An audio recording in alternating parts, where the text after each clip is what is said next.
Hello everyone. This brief video lecture will review some key points about mate selection and marriage. First, we're going to take a look at some significant changes over time. Next, we'll examine the process of partner selection.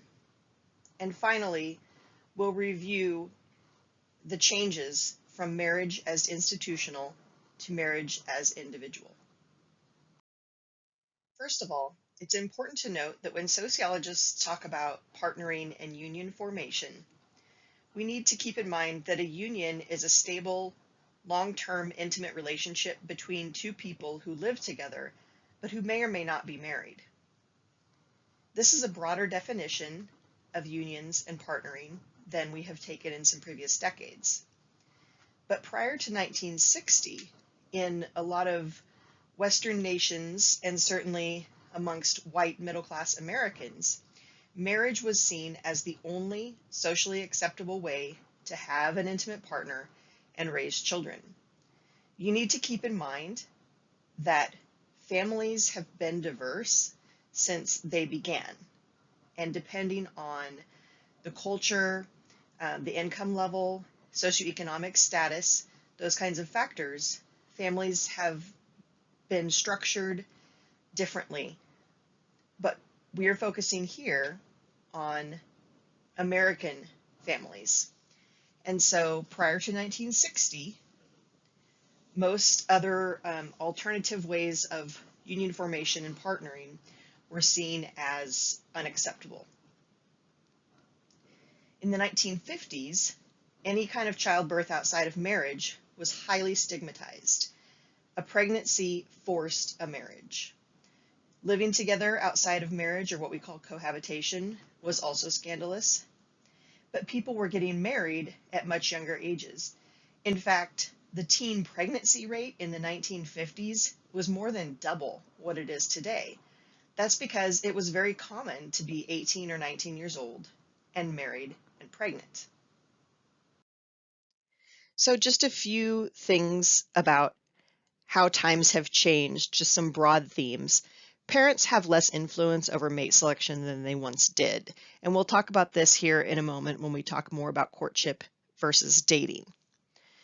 In addition to that, the average age at first marriage is higher, certainly higher than it was in the 50s, which was a period in time when it actually had been going up. Women's education had been increasing, age at first marriage had been increasing.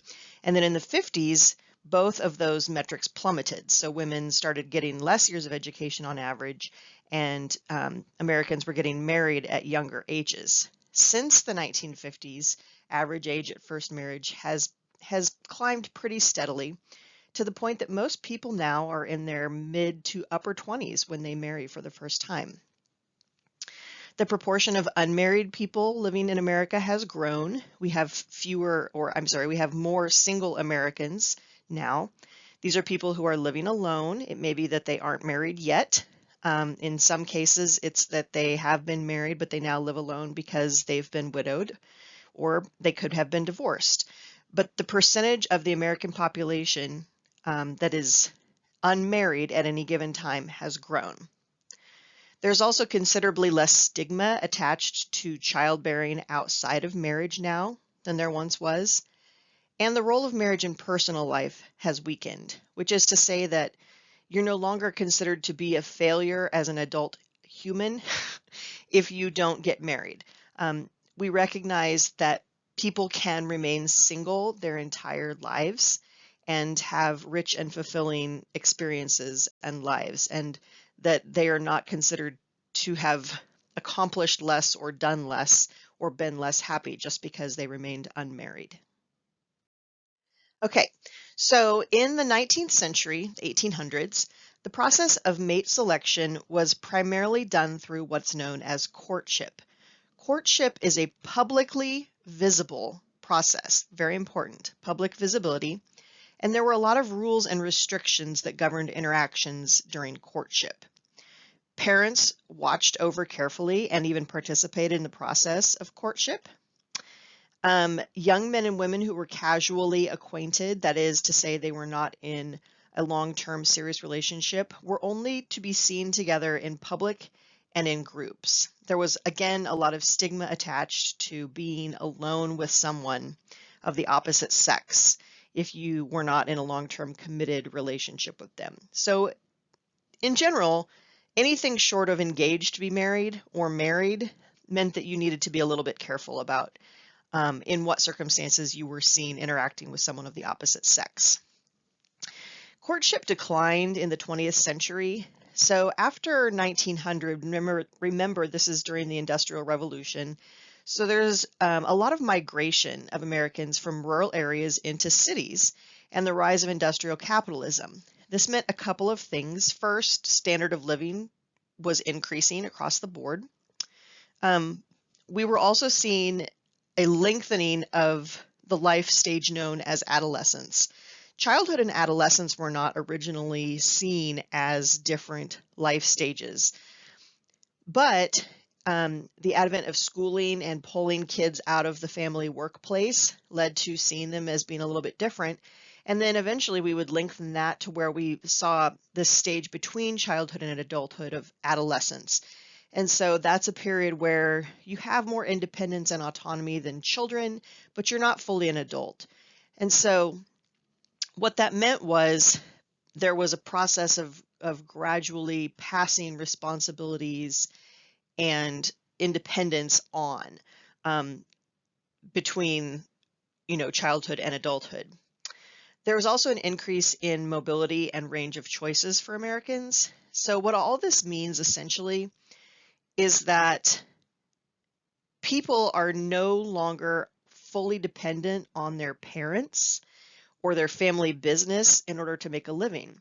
As young men and women, you could leave the family business, move into a city, and find a job.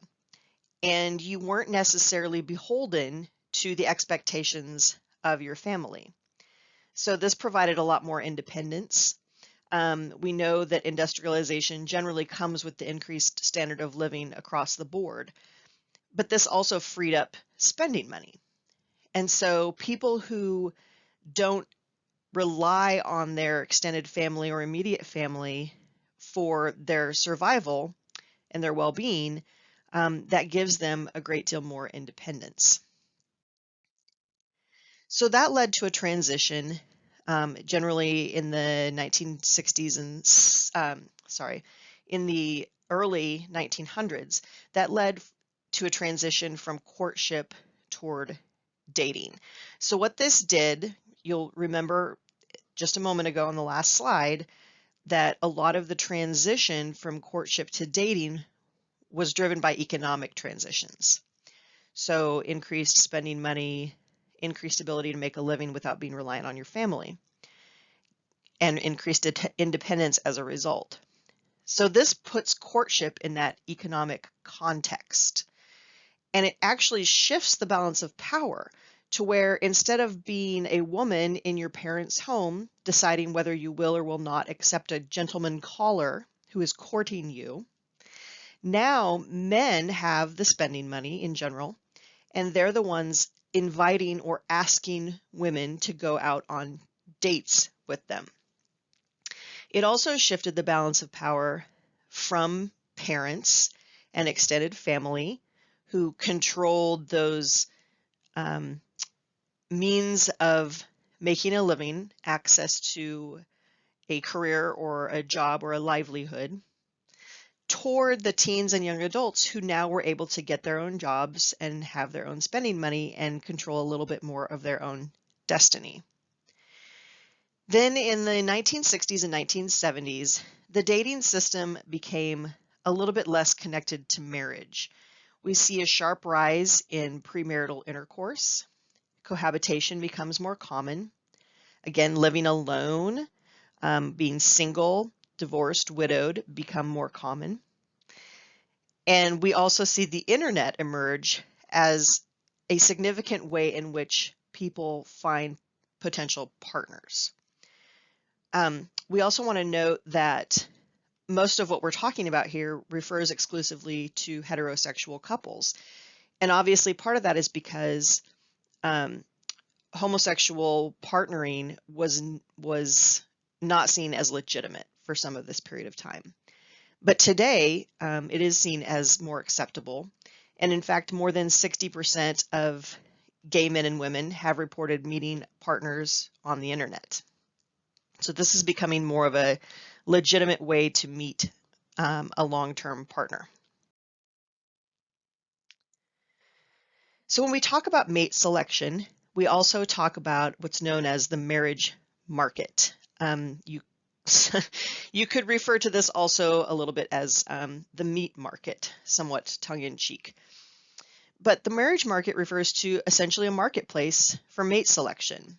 There are principles of supply and demand, and single people are seeking potential partners for marriage. So this is based on the available supply of potential marriage partners, your preferences, what you might think of as demand, and resources. What do you have to exchange in a sort of a emotional bargain, if you will, or a relationship exchange? So there's not always a strong alignment between supply and demand. So preferences and resources may not align well. An example of that is that there are fewer college-educated, employed African-American men than there are college-educated, employed African-American women who are looking for that type of man to marry. So that's a case where the demand exceeds the supply. And as a result, you may see African-American women who are marrying white men or men of other racial and ethnic categories, because we do know that people are very likely to partner with those who have a similar socioeconomic status and education background.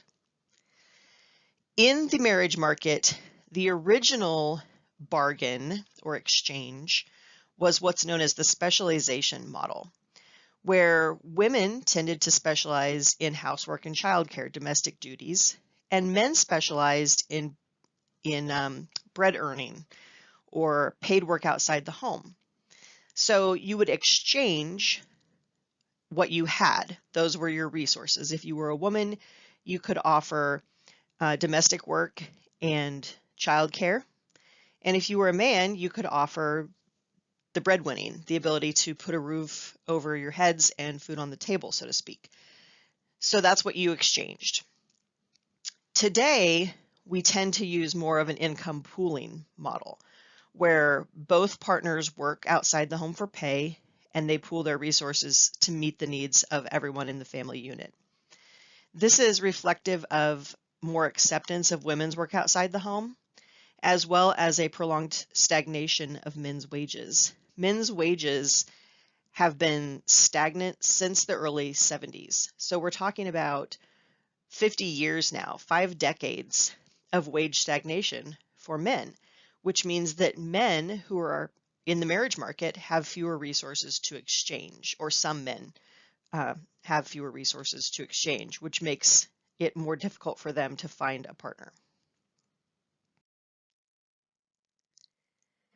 So now let's review briefly the institutional, companionate, and individualized or individual or individualistic or even psychological is another term that is used for the type of marriage that we tend to have now in the United States. So marriage as an institution toward marriage as companionship. Initially, marriage has nothing really to do with affection or emotion. Marriage is primarily an economic arrangement, perhaps a political arrangement. And so in pre-industrial Western societies, parents still held a lot of power, again, through family businesses and the young adults' need to make a living. So they had, parents in general, but fathers in particular, had more say in mate selection. This is because the modest and somewhat irregular or undependable, kind of depending on who you were, standard of living made survival your highest priority. People weren't concerned with whether they were feeling happy or fulfilled if they weren't sure where their next meal was coming from, right? So family life was really guided and directed by law and custom, not how we felt, whether we loved people or whether they made us feel happy or satisfied with our lives. Subsistence was the priority. And so, again, when people are marrying because that is the economic or social or political necessity, affection and emotion don't really play a significant role. You're getting married to meet the needs of your community and for the survival of yourself and your family. So institutional marriages typically emphasized male authority, the idea of duty, and conformity to norms and expectations. Romantic love at this time was seen as unnecessary and even undesirable. In fact, there was a period of time in which romantic love was seen as far too unstable and unpredictable to have anything to do with something as critical to the functioning of society as marriage was. You didn't want to mix the two because marriage needed to be firm foundation, solid ground, and romantic love was considered sort of flighty. So again, it wasn't just that it wasn't necessary, it was even seen as undesirable. You would not want to marry someone for love because it would be very dangerous. In the early 20th century, sexual fulfillment came to be seen as an important part of successful marriage. And we also see that in that early 20th century, the early 1900s, late 1800s, you start seeing people who are more accepting of the idea that you would marry for love. Two sociologists named Robert and Helen Lind, who also conducted the famous Middletown studies, did an experiment in the 1920s. And when they asked young adults how they viewed romantic love as the basis for marriage, they found that young adults in the 1920s were a lot more accepting of that idea than they had been in the 1890s. So just in that 30-year span from the 1890s to the 1920s, you see some significant jump in the number of young adults who see getting married because they love someone as a more acceptable thing to do. So this is the movement toward companionate marriage. And companionate marriage emphasizes affection, okay, not necessarily the all-consuming, passionate love of my life kind of love that we think about now as the basis for marriage, but affectionate toward one another, warm feelings toward one another, being good friends, taking good care of each other, and sexual gratification came to be seen as sort of more appropriate as the basis for a successful marriage. So again, you're still talking about primarily single earner households where you have a breadwinner and a homemaker. But spouses are not just making an economic exchange, they are also expected to be good companions to each other, the idea of being friends and lovers. So you have a little bit of a decline in the authority of men and an increase in the average amount of education that women had. Then as we shift from companionship to individualism, you start to see couples seeking meaning and satisfaction in their lives through the successful performance of their gender roles. Okay, so again, the gender roles, initially the traditional gender role would be the man specializes in the breadwinning and the woman specializes in the housekeeping and homemaking. But this peaks in about the 1950s, the mid 1900s. And so by the mid 1960s, those gender roles were becoming more flexible and open to negotiation. So you're starting to see a transition from being good companions, good complements of one another. You do X and I do Y, and together we complement one another. We make a good team. To now this sort of shift to where we're looking more internally about to find what makes us happy. Okay, so when we reach the individualistic marriage, we see that people are now using internal criteria to determine their satisfaction, okay? Job satisfaction, whether they get emotional gratification from marriage, sexual gratification, whether they have opportunities for growth as an individual, some of those kinds of things. So the individualistic marriage emphasizes self-development. It emphasizes flexibility in roles so that we can do what's best for us as an individual, and open communication between partners. Obligation to others is seen as less central. And again, if you think about what is driving these changes, the US is becoming or has become more industrialized and more urbanized. Wage work has provided young adults with more independence from their parents. And you have large numbers of married women who are working outside the home. And then finally, you have a rising standard of living that gives people more time to focus on their feelings.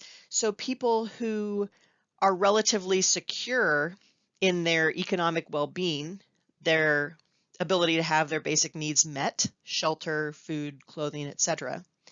These people have more time to think about whether or not they're happy. And if a marriage is not satisfying or is making you unhappy, you can leave. You have the ability to go out on your own, particularly if you're a woman. You now have the ability to make a living on your own. You are not economically in need of a man to be the breadwinner. You can be your own breadwinner. So when we look at this sort of at a higher level, big picture thinking here, the nature of the rewards that we seek through our relationships have changed. We're looking for different things. What we're looking for now in the 21st century, people want freedom. They want choice. They want personal growth, self-development. They want deeper intimacy, more open communication. They feel less hemmed in, less restricted by social norms, because things that used to be considered illegitimate or unacceptable are now no longer as stigmatizing as they once were. So then the question becomes, if marriage is all about individuals, why do it? If it's no longer a necessary union, why will you do it? Well, we do know from research that married people feel better and live longer on average than single people. Marriage can be an important deterrent from engaging in risky behavior. If you're having a midlife crisis and you want to go out and buy a super fancy sports car and drive 180 miles per hour on the interstate just to, I don't know, tempt fate, you might rethink that if you have a spouse and kids at home, because you might think perhaps about what it would cost them. So having those emotional and social ties to other people can be a deterrent that keeps you from making poor choices or dangerous choices. We also see that marriage enables a higher standard of living, and that reduces stress. Because so many marriages today are dual earner marriages where both partners work outside the home, that increases the standard of living. So think about a woman making $50,000 a year and a man making $50,000 a year. Together, they make $100,000 a year, but they only maintain one household. It costs more to maintain two households than to maintain one. So if they lived on their own, they would each be able to have a $50,000 a year lifestyle, but together they could afford a $100,000 a year lifestyle because they're pooling their resources. We also know that people who are mentally and physically healthy are more likely to get married and stay married, and people with more positive qualities are more likely to get married and stay married. And the flip side of that is that people with more negative qualities who get married are more likely to ultimately opt out or end their marriage. So in sum, marriage and the process of mate selection have changed over time. Many of these changes have been driven by economic transition and rising individualism. The cost of violating social norms is no longer as high as it once was because individuals can make a living and can survive on their own without having to conform to the expectations of parents and others. Marriage is no longer necessary then, but it's something we choose because it contributes to our personal satisfaction. The problem is with the individual model, and I will throw this out there for you and then I'll leave it there. The flip side of this is that if we get married because it contributes to our happiness and satisfaction, we now have the expectation that once we are no longer happy or satisfied, we don't have to stay in the marriage. And again, because the norms of and expectations of conformity are weaker, there's less to keep us there if we don't want to stay.